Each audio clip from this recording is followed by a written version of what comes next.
On February 24th, as Russia began its invasion of Ukraine, the British pound began a sharp drop against the US dollar that saw it losing almost 4.5% of its value in 3 weeks' time. Since that low, the pound has been struggling to gain back ground and remains near those March lows. As recent headlines speculate on potential sanctions involving Russian coal ships entering European ports, it's unclear if nations that are heavily dependent on Russian energy, like the United Kingdom, will have more economic shocks to come.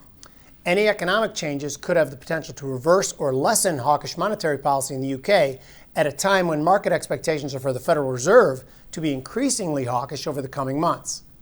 Now, if a trader believes that the British pound may climb, an example of expressing that thesis would be to buy the CME Micro June British Pound Futures contract at a current level of 1.3090 and target late March highs at 1.3250.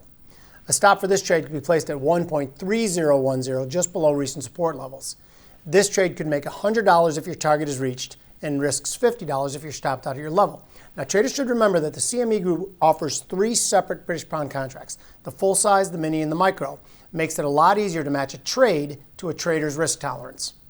Now, if a trader believes that the British pound will continue on its path lower, a way to express that is to sell the CME June Micro British Pound Futures contract at 1.3090 and target the September 2020 lows of 1.2700. A stop for this trade could be placed at 1.3350. Now, this trade would make $243.75 if your target is reached and risks $162.50 if you're stopped out at your level.